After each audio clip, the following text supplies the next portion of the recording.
আসসালামু আলাইকুম। আজকের সময় ওয়াজের পিছনের ব্যাকগ্রাউন্ড মিউজিক বা বিভিন্ন ধরনের বাদ্যযন্ত্র সুর জুড়ে দিয়ে ভিডিও তৈরি করা হচ্ছে দিনের প্রচারের নামে। এই যে কাজ করা হচ্ছে, এটা আসলে কত বড় একটি গুনাহের কাজ এবং এর পরিণতি যে কতটা ভয়াবহ তা কি আমরা একবার ভেবে দেখেছি? প্রথমত, ইসলাম ধর্মে বাদ্যযন্ত্র এবং মিউজিক ব্যবহার করা সম্পূর্ণ হারাম। দিনের কথা, আল্লাহর কথা এবং রাসূল সাল্লাল্লাহু আলাইহি ওয়াসাল্লামের বাণী হলো অত্যন্ত পবিত্র। এই পবিত্র বাণীর সাথে যখন আমরা মিউজিক বা গানের সুর জুড়ে দিয়ে, তখন আমরা এই প্রকারের হারাম জিনিস দিয়ে পবিত্র জিনিসকে হারাম করে তুলছি। ওয়াজ শোনার উদ্দেশ্য হলো অন্তর নরম করা এবং আল্লাহর ভয় অন্তরে আনা। গান শোনার পরিণতি হলো অন্তর শক্ত করা এবং আল্লাহর স্মরণ থেকে দূরে সরিয়ে দেওয়া। তাই মিউজিকযুক্ত এই ওয়াজ শোনা এবং এই প্রচার করা সম্পূর্ণ হারাম।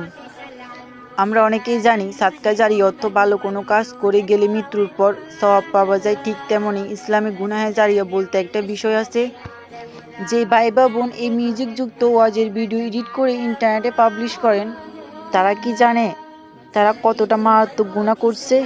এটাকে বলা হয় গুনাহে জারিয়া।